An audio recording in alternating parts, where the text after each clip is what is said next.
Good afternoon and welcome back here at Right Side Broadcasting Network. We are live here in Orlando, Florida at CPAC 2021. I am Zoe Sozo and I'm joined here by Emily Berning. Emily Berning is going to give you all a brief introduction on who she is and what she does. She does have an organization called Let Them Live, and as you all may know by that title, this is regarding pro-life matters. Emily, thank you so much for joining us. Thank you so much, Zoe. My name is Emily, and I'm the president of Let Them Live. My husband is also here. We've co-founded Let Them Live together, and essentially we found that 73% of women have abortions because of financial reasons, and that was like a really scary statistic, because that's a huge number of abortions that are happening because women can't pay their rent or they just can't make their car payment. And so when we founded Let Them Live, we just knew that we had to address this issue and give women the financial support that they need to choose life and cancel their abortions. Wow. So I know you've been firsthand at the abortion clinics, there to kind of, counsel and encourage girls who are wanting to get the procedure done.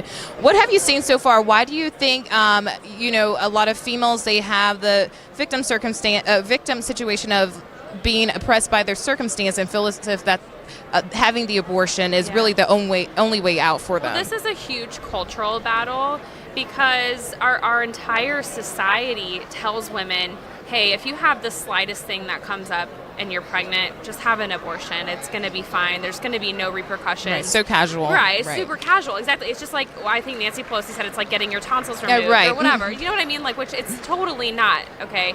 So it's this idea that it's just a quick fix. What women are not told is that their circumstance is temporary, but abortion is permanent. I love that. And it leaves scars emotionally, physically, mentally. I mean, there are so many consequences of abortion that women are not told, because the abortion industry just wants their money. They just see women as dollar signs. But with Let Them Live and other organizations in the pro-life movement, when women come to us, there are no strings attached. We help them. We give them the financial support that they need. We don't expect that in return. And so, it's just a very important thing to understand that the culture is shaped around abortion, and so we have to just change that culture. Right, and I agree with you on that. And I noticed one thing, too, with the digital ultrasounds that are now, like, of course, in this new digital age, we're able to now give women just an idea of what they are looking at, because for some reason people seem to want to disconnect the idea that they have a life inside of them. Exactly. And I think it's very helpful because it really gives them that, like, people want to see, people want to feel, people want to hear this, and it really changes the view for young women, I believe. But how do you think that it's going to be as far as in the future with abortions now? Well, I mean, I think that, we've seen like technological advances in science that have allowed us to just like have a look into the womb to see what's going on in there, a little bit better. And there's just no way that we're going to, we're going to be able to see this even better moving into the future. I mean, we have like 4D ultrasounds. I mean, some of the ultrasounds from our moms, I'm like, oh my gosh, holy crap. Like, this looks like it's anime. I mean, this is a real like face. This was so legit. And so, moving into the future, we're going to be able to just continue those technological advances. And I do think that women seeing their ultrasound, at least in my experience with Let Them Live and the Let Them Live moms, is it does change something in them. And I think it's something like 80% of women that see their abortions, or I'm sorry, their ultrasound. I got ultrasound. No, it's okay. Women that see their ultrasounds choose life, because they see what's in there, and that's the ultrasound is literally like a window into the womb. Exactly. And that's why, I mean, like Planned Parenthood and pro-abortion advocates fight so hard to get rid of ultrasound laws and things like that, because then it would take away a client of theirs. But I definitely think it's so important to see that ultrasound. It's just the confirmation of life in the womb.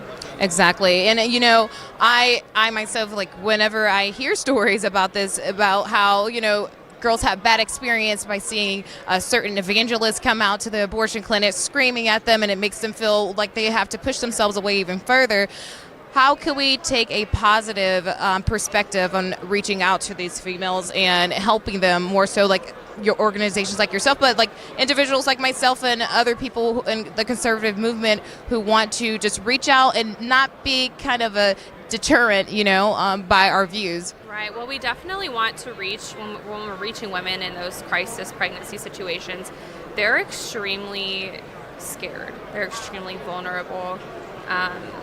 So we have to reach out to them with like compassion.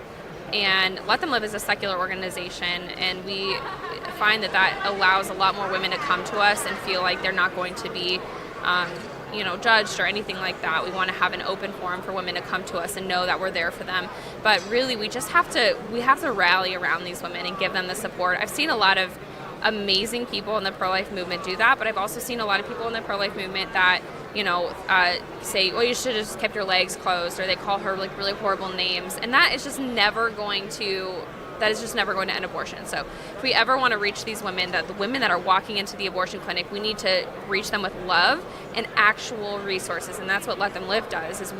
Some of our moms get up to $50,000 in support. Wow. Financial support. We're paying their bills for them. We're making sure that they're not living in their car anymore. Wow. This is like real solid support, and that is what women need, emotionally and financially.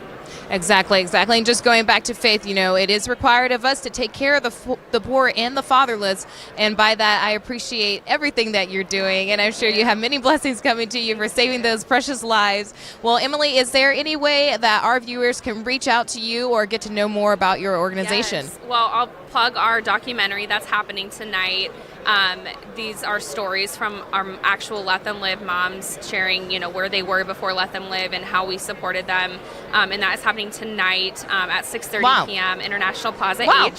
So hearing about stories directly from the moms. But letthemlive.org is our website. We're also all over social media, letthemlive.org. If you type in Let Them Live, you'll find us. Even on Google, we are everywhere, Let Them Live. So I'm proud. I'm so proud. Well, thank you so much, Emily. Again, Let Them Live. We are here live in Orlando, Florida at CPAC 2021. Again, thank you all so much for viewing and sitting down with us with these amazing speakers like Emily Berning. Stay tuned for more.